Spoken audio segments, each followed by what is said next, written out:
La Guerra de los Mundos. Libro segundo. La Tierra en poder de los marcianos.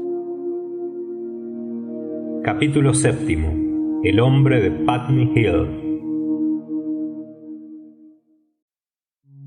Pasé la noche en la posada que hay en el alto de Putney, durmiendo entre sábanas por primera vez desde mi huida a Leatherhead. Nada diré del trabajo innecesario que me costó romper una ventana para entrar en la casa. Luego noté que la puerta principal solo estaba cerrada con pestillo, ni de cómo exploré las habitaciones en busca de alimento, hasta que, cuando ya desesperaba de encontrarlo, vi en un cuarto, que me pareció dormitorio de criados, un mendrugo roído por las ratas y 2 botes de plátanos en conserva. La casa había sido ya saqueada. Encontré en el mostrador un montón de galletas y sándwiches olvidados. No pude comerme los emparedados, pero con las galletas me aplaqué el hambre y llené los bolsillos. No encendí la luz, temeroso de llamar la atención de algún marciano que recorriera de noche aquella parte de Londres en busca de provisiones.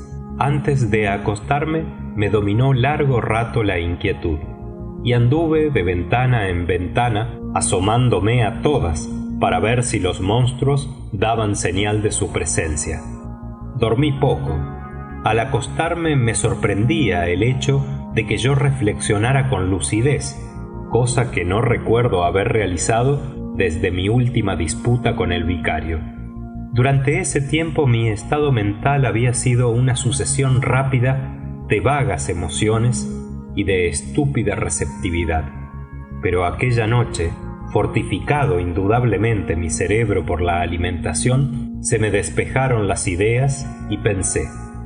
3 cosas se disputaban mi atención: la muerte del vicario, la posición actual de los marcianos y el posible destino de mi esposa. No recuerdo que la primera me inspirase acusaciones de horror ni de remordimiento. Me parecía un hecho consumado, de recordación infinitamente desagradable, pero me hallaba del todo libre de remordimientos. Me veía entonces, como me veo ahora, conducido paso a paso a asestarle aquel golpe impensado, víctima de una serie de circunstancias cuyo resultado tenía que ser ese. Pero no me veía culpable, aunque me obsesionaba el recuerdo fijo y no agrandado del suceso. Hice el examen de conciencia de aquel momento de cólera y de miedo en el silencio de la noche, presa de uno de esos estados en que Dios parece acercarse en la oscuridad y en la quietud, y soporté victoriosamente el examen. Reconstruí de punta a cabo nuestras relaciones desde el instante en que lo encontré sentado junto a mí, sin hacer caso de mi sed y señalando con el dedo el fuego y el humo que se elevaban de las ruinas de Weybridge. No pudimos entendernos ni obrar de común acuerdo. El torvo azar no se cuida de estas cosas. De haberlo yo previsto, le habría abandonado en Halliford, pero no lo preví, y el crimen solo consiste en obrar mal después de prever. Cuento estas cosas y toda esta historia tales como ocurrieron. No hubo testigos, he podido ocultarlas, pero las cuento y me confío al libre juicio del lector. Y cuando pude lograr penosamente apartar de mi espíritu la imagen de aquel cadáver postrado en el suelo, afronté el problema de los marcianos y el de la suerte de mi esposa. No disponía de ningún dato concerniente a los marcianos. Me imaginaba, en cambio, un centenar de cosas. Y esto es lo que me sucedía con mi mujer. Pero muy pronto se me hizo espantosa la noche. Me puse en pie sobre la cama, fijos los ojos en las tinieblas. Me sorprendí rogando a Dios que, si tenía que morir, matase de golpe a mi mujer el rayo ardiente, sin causarle dolor. Desde la noche de mi vuelta de Leatherhead no había rezado. En ocasiones desesperadas había musitado oraciones fetichistas, como murmurar maleficios los paganos, pero esta vez rezaba de verdad e imploraba a Dios en la oscuridad con firmeza y cordura. Extraña noche, más extraña aún porque al llegar el alba, yo, el que había conversado con Dios, salí cautelosamente de la casa, como rata de su agujero, criatura poco más grande que la rata, animal inferior que podía ser cazado y muerto al menor capricho de nuestros amos. ¿Acaso los marcianos invocaban también a Dios llenos de confianza? De seguro que si no hemos aprendido otra cosa, nos ha enseñado esta guerra la piedad hacia esas almas sin razón que nosotros dominamos. La mañana era clara y espléndida. El cielo de oriente brillaba en color rosa, estriado por nubecillas de oro.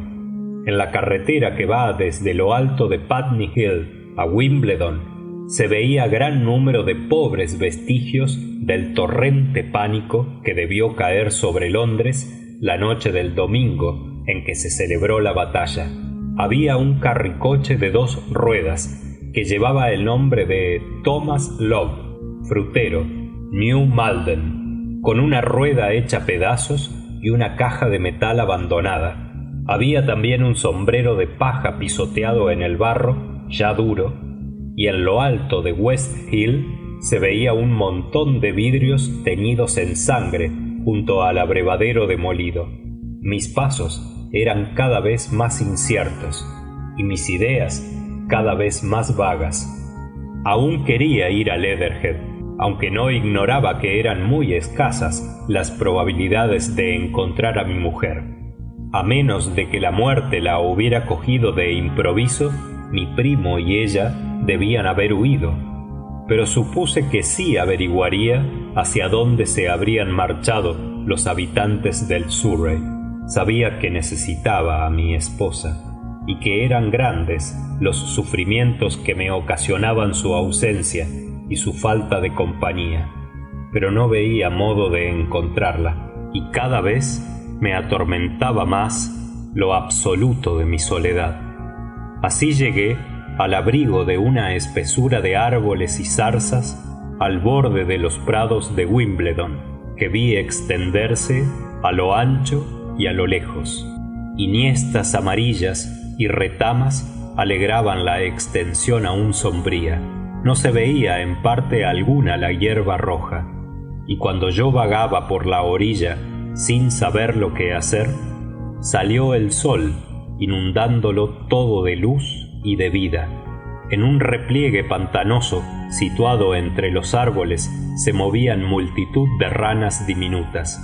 Me detuve para mirarlas, aleccionándome yo mismo en su firme propósito de vivir. Tuve de pronto la sensación extraña de que alguien me vigilaba. Di media vuelta y vi que algo se agazapaba entre unos matorrales. Me detuve a mirarlo. Adelanté un paso y aquel algo se levantó. Era un hombre armado de cuchillo. Me aproximé lentamente y él me miró, silencioso e inmóvil.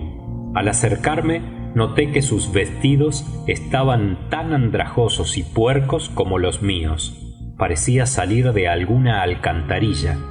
Ya más cerca, distinguí en sus ropas el barro verdoso de las zanjas, mezclado con el color gris pálido de la arcilla seca y con reflejos de polvo de carbón. Le caía sobre los ojos el pelo negro. Tenía la cara sucia y morena, y hundidas las facciones, de modo que al pronto no le reconocí. Verdad que una cicatriz aún roja le cruzaba la parte baja de la faz. «¡Alto!», exclamó cuando estuve a unos 10 pasos de distancia. Me detuve. Tenía él la voz ronca. «¿De dónde viene usted?», me preguntó. Reflexioné un momento, mirándole con atención. «Vengo de Mortlake», le contesté. «He estado enterrado junto al agujero que han hecho los marcianos en torno a su cilindro, y he logrado escaparme. No hay nada que comer por aquí, me dijo. Esto me pertenece. Toda la colina, hasta el río, por ahí hasta Clapham, y por allá hasta el límite de los prados. No hay víveres más que para uno. ¿A dónde va usted?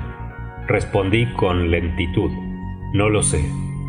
He estado enterrado en las ruinas de una casa 13 o 14 días.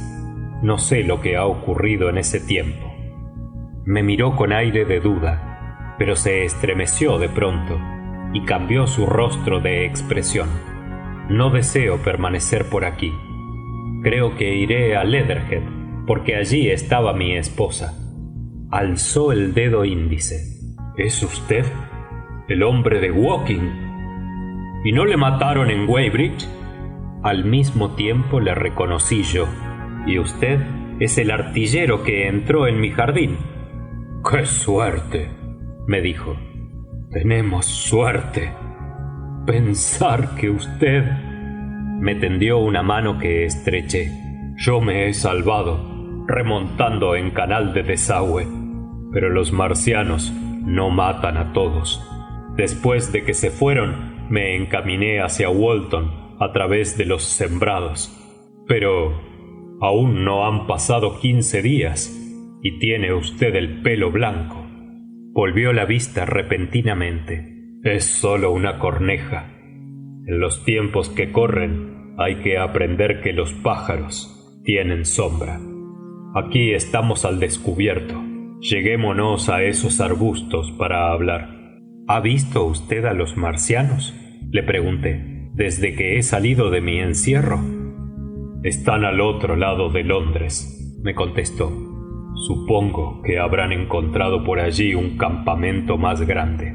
Por la noche, en esa parte, hacia Hampstead, se llena el cielo de los reflejos de sus luces. Diríase que son los resplandores de una gran ciudad.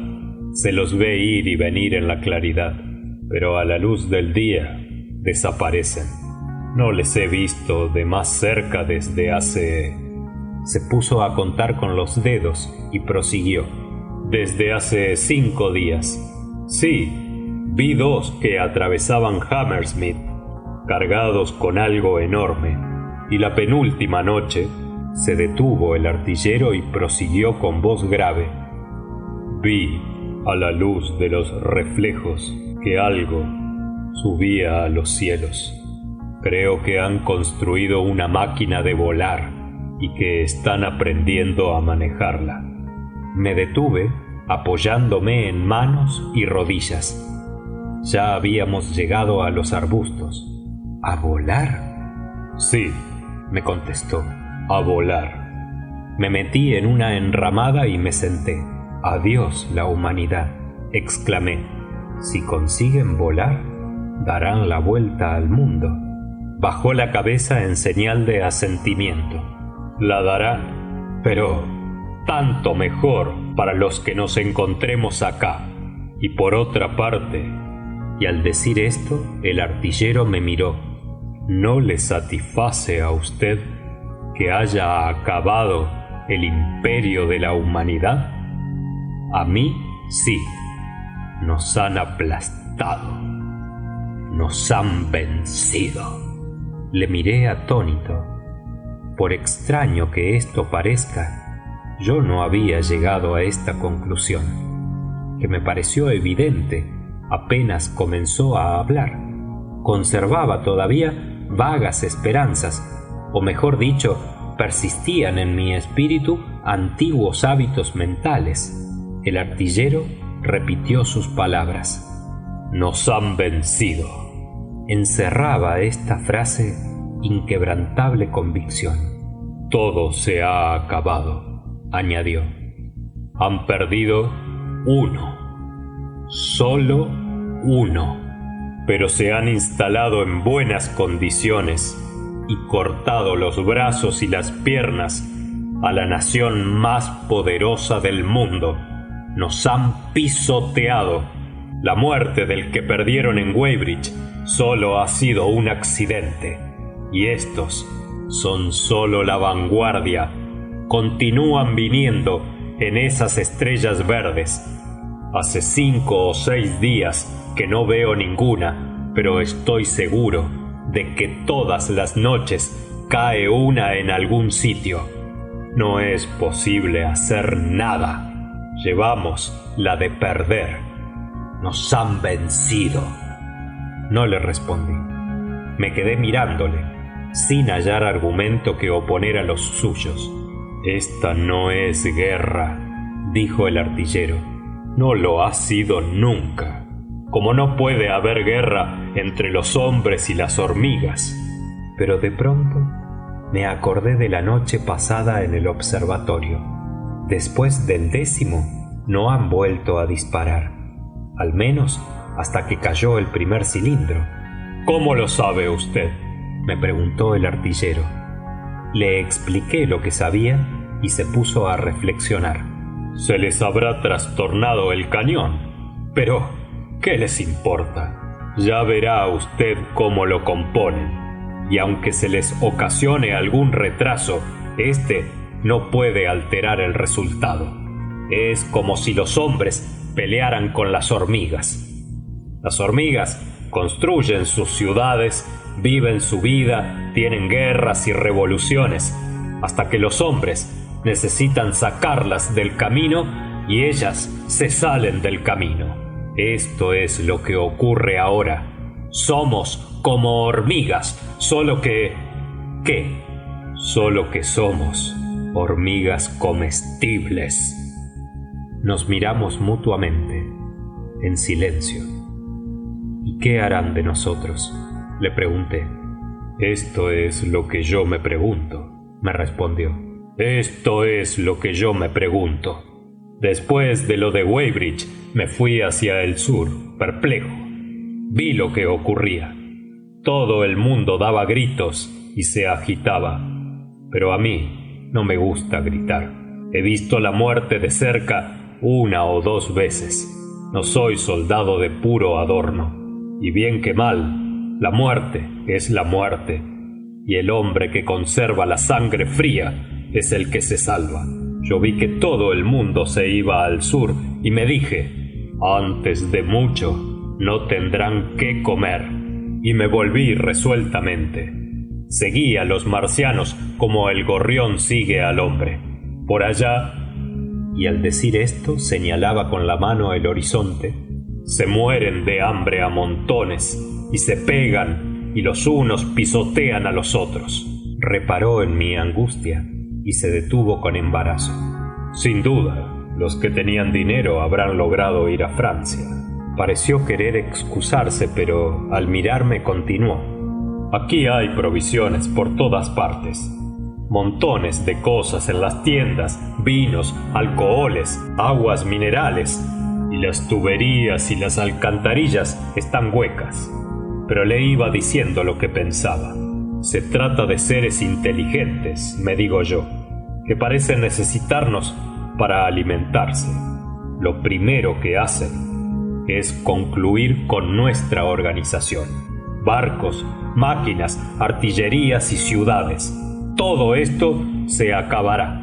Si nosotros tuviéramos el tamaño de las hormigas, nos sería posible escapar, pero no lo tenemos, y nos es imposible detener semejantes masas. Todo esto es completamente cierto. ¿No le parece a usted? Asentí silenciosamente. Perfectamente. Estamos de acuerdo. Y a otra cosa.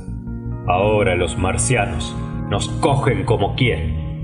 Si a cualquiera de ellos se le ocurriera en este momento dar 4 zancadas, se encontraría con la muchedumbre que trata de fugarse. El otro día vi a uno en Wandsworth que demolía las casas y se paseaba por entre los escombros. Pero ya se cansarán de estas cosas. Tan pronto como acaben con nuestros ferrocarriles y barcos y cañones, y con todos los que se estén haciendo, comenzarán a atraparnos sistemáticamente. eligiendo a los mejores y guardándolos en jaulas y cercados. Esto es lo que harán dentro de poco, porque a mí se me figura que todavía no han comenzado su obra. ¿Qué no han comenzado?, exclamé. No han comenzado. Lo que ha ocurrido hasta ahora se debe a que en vez de ser prudentes y de estarnos quietos, se nos ocurrió molestarlos con cañones, fusiles y otras tonterías.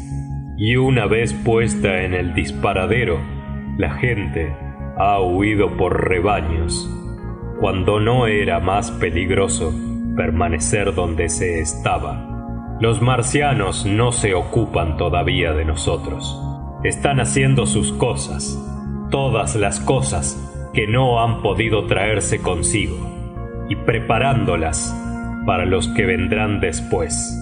A eso se debe probablemente que hayan cesado los cilindros, así como al temor de que cayeran sobre los que hay aquí. Y en lugar de correr a ciegas como pelotas y de almacenar dinamita con la esperanza de despedazarles, haríamos mejor tratando de acomodarnos al nuevo estado de cosas. Esto es lo que a mí se me figura. Claro que no es este el ideal a que debe aspirar la raza humana, pero es lo que los hechos nos indican. Y este es el principio a que ajusto mis acciones. Ciudades, pueblos, civilización, progreso, todo se acabó. La comedia ha terminado. Nos han vencido. Pero, si eso es cierto, ¿para qué vivir? El artillero me examinó un momento. Durante 1 millón o 2 millones de años no volverá a haber conciertos, ni academias de bellas artes, ni golosinas en los restaurantes. Si lo que busca usted son diversiones, reconozco que la comedia ha terminado. Si tiene usted modales de damisela y no le gusta comer las peras con cuchillo y le repugna el hablar incorrecto, le vale más dejarse de escrúpulos. Ya no son de ninguna utilidad. ¿Querrá usted decir? Quiero decir que los hombres como yo viviremos para conservar la especie. Le juro a usted que estoy resuelto a vivir, y que si no me engaño, usted también tendrá que enseñar antes de mucho lo que lleva dentro. No nos matarán a todos, y tampoco se me antoja dejarme coger para que me domestiquen, me mantengan y me engorden y me coman como a buey echado. ¡Ah! Que le coman a uno esos bichos. ¿No querrá usted decir? Sí, allá voy, bajo tierra. Ya lo he resuelto, ya lo he planeado. Nos han vencido. Tenemos que aprender muchas cosas antes de que podamos medir nuestras fuerzas con las suyas. Y mientras las aprendemos, tenemos que vivir y que conservar nuestra independencia. ¿Comprende usted? Eso es lo que tenemos que hacer. Le miré atónito, excitado profundamente ante tan viril resolución. «Demonio, usted es un hombre», exclamé, apretándole la mano con fuerza. «¿Qué tal?», me decía con los ojos brillantes de orgullo. «¿Le parece bien pensado?». «Continúe», le respondí. «Los que no quieran ir a la jaula tienen que darse prisa. Yo me doy prisa. Pero piense usted en que no todos los hombres son capaces de convertirse en fieras. Y esto es lo que ha de suceder. Por eso yo le vigilaba a usted. Tenía mis dudas. Usted es delgado y enclenque. No sabía quién era usted ni que le hubieran enterrado.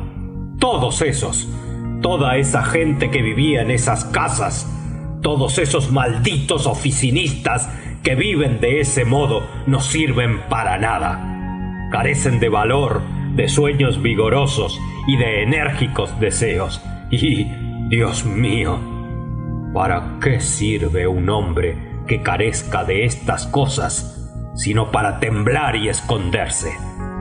Todas las mañanas se encaminaban a su trabajo. Yo los he visto a centenares, con el bocado en la boca, corriendo a todo escape para no perder el tren correspondiente a sus abonos, temerosos de ser despedidos si no llegaban a tiempo. Por la tarde se volvían con el mismo paso para que no se les enfriara la comida. Luego se quedaban en sus casas por miedo a las calles solitarias. Se acostaban con sus esposas, con las que se habían casado no tanto por necesitarlas, sino para que sus dinerillos le garantizaran la miserable carrera por el mundo. Se aseguraban la vida en compañía de seguros y ahorraban algunos cuartos en previsión de enfermedades. Y al llegar el domingo se dedicaban a temer la otra vida, como si se hubiese hecho el infierno para los conejos. Pues para estas gentes serán los marcianos una bendición. Jaulas bonitas y espaciosas, alimento a discreción, crianza esmerada y ausencia de preocupaciones. Después de vagabundear una semana o dos por los campos con el estómago vacío, se dejarán coger alegremente. Al poco tiempo estarán satisfechos y no tardarán en preguntarse lo que hacían las gentes en el mundo antes de que los marcianos se cuidaran de ellas. Y los borrachines, y los jugadores, y los cantantes, desde aquí los veo. Sí, los veo, exclamó con tono de satisfacción sombría. En ellos irá a refugiarse el sentimiento y la religiosidad. Pero hay 1000 cosas que había visto yo toda la vida y que ahora empiezo a comprender. Hay gentes gordas y estúpidas que tomarán las cosas como vengan, y muchas otras a quienes les torturará la idea de que va mal el mundo y es preciso hacer algo.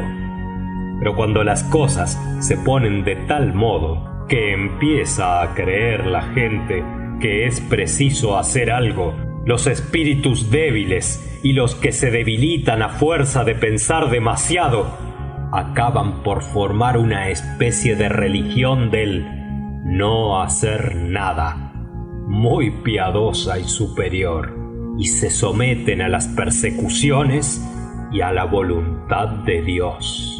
Ya lo habrá usted notado. Es la energía vuelta al revés por una ráfaga de miedo. En esas jaulas abundarán los cánticos, las letanías y las devociones, y los que sean menos simples se inclinarán un poco al... ¿cómo lo llama usted? Al erotismo. Se calló un momento y prosiguió. Es lo más probable que los marcianos tengan sus favoritos entre esa gente, que les enseñen a hacer monadas, sabe Dios, que dediquen versos sentimentales al pobre niño mimado a quien tengan que matar, y a otros les enseñarán a casarnos. No, respondí, eso es imposible. Ningún ser humano. ¿Para qué hemos de repetir eternamente tales majaderías? Hay hombres que nos casarán gustosos. Es tonto pretender lo contrario. Su convencimiento me hizo callar. Y si alguno me siguiera, cielo santo, si alguno me siguiera. Y el rostro del artillero adquirió una expresión sombría. Yo también me puse a meditar sobre esas cosas. No se me ocurría argumento que oponer a sus razones. Antes de la invasión, nadie hubiera discutido mi superioridad mental. la de un escritor reputado que se ocupa en cuestiones filosóficas sobre la de un militar inculto, y sin embargo, este hombre formulaba con claridad una situación cuando yo apenas acertaba a comprenderla. ¿Y qué hace usted?, le pregunté bruscamente. ¿Cuál es su plan? Dudó antes de responderme. Pues bien, este es mi plan. ¿Qué hemos de hacer? Tenemos que inventar un género de vida en la que puedan vivir los hombres, reproducirse y gozar de suficiente seguridad para educar a los hijos. Sí, espere un segundo y le diré claramente lo que pienso que se debe hacer. Los domesticados por los marcianos se pondrán como todos los animales domésticos. Dentro de pocas generaciones serán gordos, hermosos, de sangre rica y estúpidos. Basura. El peligro que corren los que conserven la libertad es el de volverse salvajes, el de degenerar en una especie de ratas salvajes, porque yo creo que habremos de vivir bajo tierra. He pensado en las alcantarillas. Los que no las conocen se figuran que son parajes espantosos, pero bajo este Londres hay millas y más millas, cientos de millas, que en cuanto llueva varios días en la ciudad abandonada, se convertirán en habitaciones agradables y limpias. Las principales son bastante grandes y aireadas para satisfacer al más exigente, y desde los sótanos, las bóvedas y los almacenes situados bajo tierra se pueden abrir pasos fáciles de cerrar. Contamos también con los túneles y con el ferrocarril subterráneo. ¿Qué tal? ¿Empieza usted a comprender? Y constituimos una partida de hombres vigorosos e inteligentes, porque no vamos a recoger a todos los incapaces que quieran agregársenos. ¡Fuera los débiles! Es lo que quería hacer usted conmigo. Le diré, yo parlamentaba... Bueno, no hemos de reñir por eso. Continúe. Los que vengan con nosotros tendrán que obedecer. También necesitamos mujeres vigorosas e inteligentes, madres y maestras. Nada de señoritas quejumbrosas que pongan los ojos en blanco. No queremos idiotas ni incapaces. La vida vuelve a ser natural, y los inútiles, los engorrosos y los malos tienen que morir. Debieran morirse de buena voluntad. Después de todo, es una clase de traición el vivir para inficionar la raza, y no pueden ser felices. Además, la muerte no es cosa tan horrible. Es el miedo lo que la hace antipática. Nos reuniremos en esos lugares. Londres será nuestro distrito. Podremos hasta organizar un servicio de vigilancia para salir al aire libre cuando se alejen los marcianos. ¿Y acaso armar partidas de cricket? Y de este modo salvaremos la raza. ¿Qué tal? Es posible. Pero no todo consiste en salvar la raza. Esto es lo que hacen las ratas. Lo que nos hace falta es salvar nuestro saber y aumentarlo. Para esto servirán los hombres como usted. Prepararemos locales especiales en sitios muy profundos y llevaremos allí todos los libros que podamos. Nada de novelas ni de versos, nada de tonterías, sino ideas, libros de ciencia. En eso emplearemos a los hombres como usted. Iremos al Museo Británico y cogeremos todos los libros de ese género. Necesitamos conservar nuestros conocimientos científicos y agrandarlos mucho. Observaremos a los marcianos.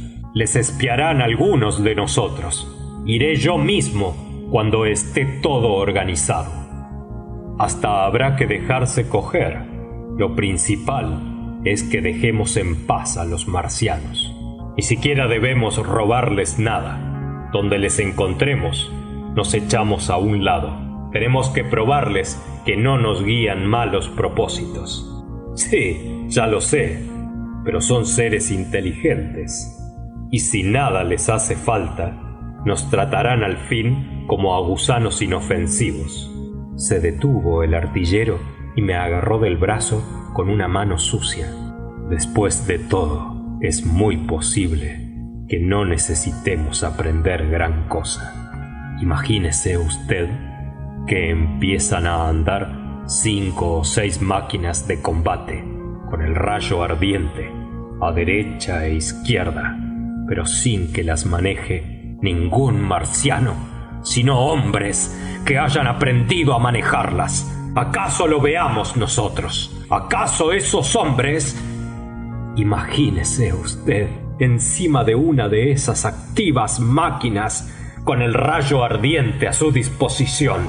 ¿Qué importaría que le despedazaran a uno después de semejante hazaña? Le juro a usted que los marcianos tendrán que despabilarse. ¿No los ve usted correr y correr jadeantes y arrojarse gritando sobre las otras máquinas? Pero se las habremos desarmado de antemano y ¡pim, pam, pum!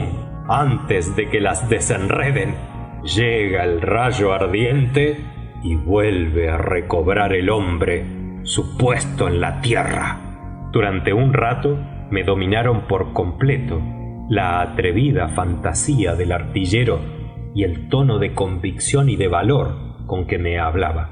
Creía pie juntillas tanto en sus previsiones relativas al destino de la raza humana como en la factibilidad de su plan asombroso. El lector que siga la exposición de estos hechos con el espíritu tranquilo y atento debe pensar, antes de burlarse de mi credulidad y de mi inocencia, en que yo me hallaba escondido entre unos matorrales y le escuchaba, lleno de miedo y de ansiedad.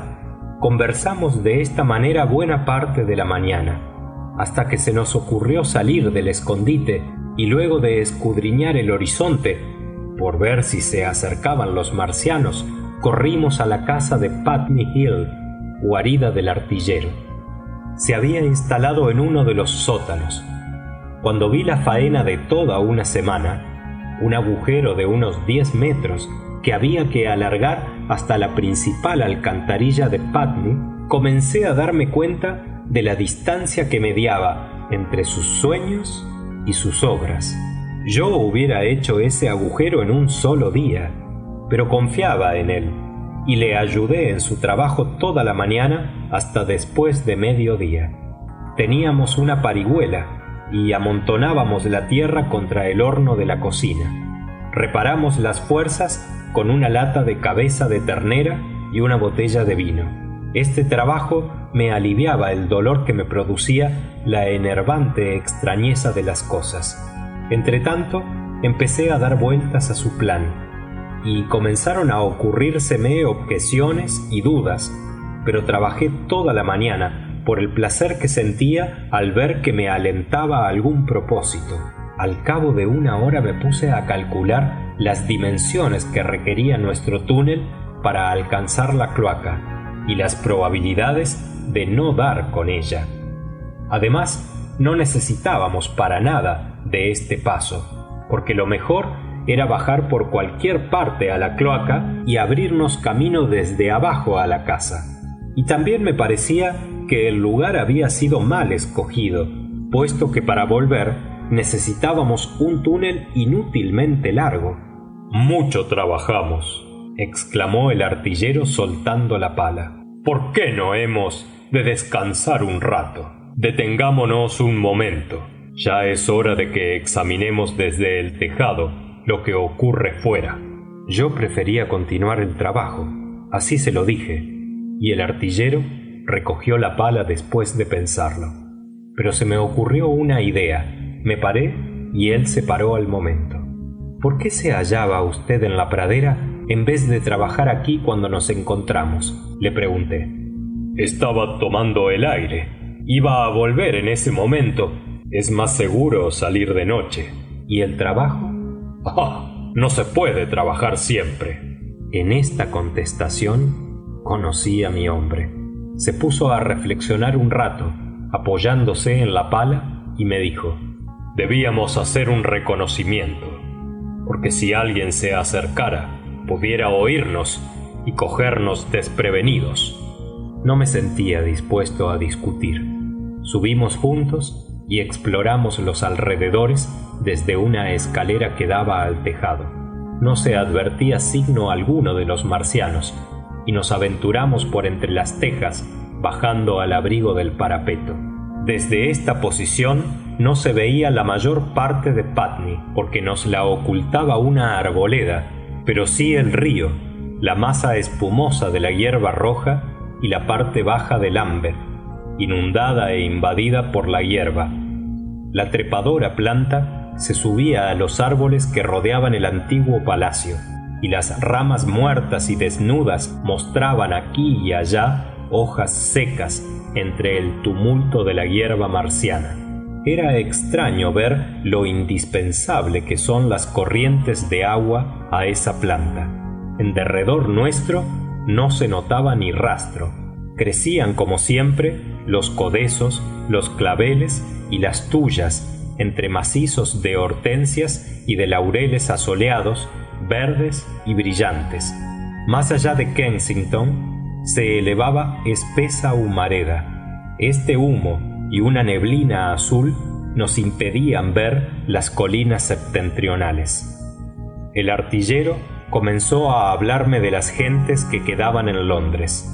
Una noche de la semana pasada lograron algunos imbéciles hacer funcionar la luz eléctrica en Regent Street y en el Circus. Pronto acudió a la luz una muchedumbre de borrachos harapientos, hombres y mujeres, que estuvieron bailando y gritando hasta el alba. Me lo ha contado un hombre que los vio. Al hacerse de día, repararon en una máquina marciana, quieta en la oscuridad, que les examinaba curiosamente. Dios sabe el tiempo que llevaría allí. Echó a andar entre las gentes y recogió un centenar de las que no acertaron a correr de puro ebrias o de puro espantadas. Grotesca visión de un tiempo que ninguna historia describirá del todo. Por una serie de preguntas le hice hablarme de nuevo de sus grandiosos proyectos. Se entusiasmó al referírmelos. Hablaba con tal elocuencia de la posibilidad de capturar una máquina de combate que casi volví a tener confianza en él. Pero, en realidad, yo empezaba a comprender su carácter y a adivinar la causa de que insistiera tanto en no hacer nada precipitadamente. Noté, además, que no hablaba, poco ni mucho, de ir en persona a capturar la máquina, ni a emplearla contra los marcianos. Después de un rato, nos volvimos al sótano. Ninguno de los dos parecía dispuesto a continuar el trabajo, y cuando me habló de comer, acepté sin vacilaciones. Le entró de pronto la generosidad, y apenas terminamos, salió en busca de excelentes tabacos. Los encendimos y su optimismo subió de punto. Se inclinaba a mirar mi llegada como maravilloso y fausto acontecimiento. «Hay champán en la cueva», me dijo. «Mejor trabajaremos con este vinillo del Támesis». «No», me contestó. «Usted es hoy mi huésped. ¡Champán! ¡Santo Dios! No podemos hacerlo todo en un día. Descansemos un poco y reparemos fuerzas, ahora que nadie nos apura. Mire usted cómo tengo las manos». Firme en su propósito de que nos reposáramos, me propuso jugar a los naipes. Me enseñó varios juegos y después de repartirnos Londres, adjudicándose él la orilla derecha y yo la izquierda, comenzamos a jugarnos las parroquias. Por ridículo y tonto que parezca al lector este entretenimiento, el hecho es cierto, y aunque parezca mentira, yo me interesaba grandemente en el juego. Extraño espíritu el del hombre. La especie entera estaba bajo la amenaza de ser exterminada o sometida a espantosa degradación, y nosotros nos entreteníamos con el vacuo azar de estos pedazos de cartulina pintada y jugábamos con verdadera alegría. Después me enseñó a jugar al póker y luego le derroté en 3 partidas consecutivas de ajedrez. Estábamos tan interesados en una de ellas que cuando se hizo de noche nos atrevimos a encender una lámpara. Después de interminable serie de juegos nos pusimos a cenar y dio fin el artillero al champán. Continuamos fumando tabacos. Ya ahora el enérgico regenerador de la especie humana seguía siendo optimista, pero con optimismo más encalmado y reflexivo.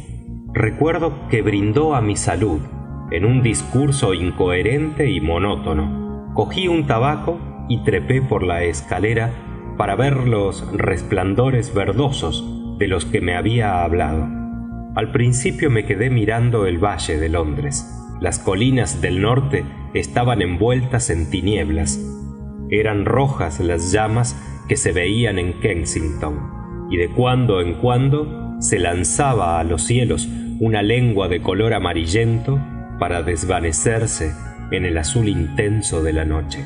Todo el resto de la ciudad estaba oscuro, pero reparé en que se veía más cerca una claridad extraña, una clase de fosforescencia de color morado que la brisa nocturna hacía estremecerse.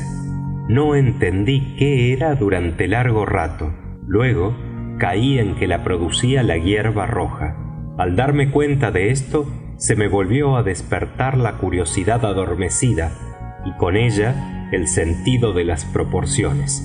Busqué con los ojos el planeta Marte, que resplandecía en color rojo hacia el oeste, y luego miré intensamente las tinieblas que se extendían sobre Hampstead y Highgate. Permanecí largo tiempo en el tejado, pensando en los grotescos cambios del día. Recordaba yo mis distintos estados de espíritu, desde las oraciones de la noche hasta los estúpidos juegos de naipes. Sentí violento desprecio hacia mí mismo, y recuerdo que arrojé el cigarro con el gesto de quien se desprende de algo dañino. Mi tontería se me apareció como acción monstruosa. Me creí traidor a mi mujer y al género humano. Los remordimientos se apoderaron de mi espíritu. Decidí abandonar en su glotonería y a su embriaguez a ese loco y extraño soñador de cosas grandes, e irme solo a Londres. Me pareció más fácil averiguar allí lo que hacían los marcianos y mis semejantes. Aún me hallaba en el tejado cuando apareció en el horizonte la tardía luna.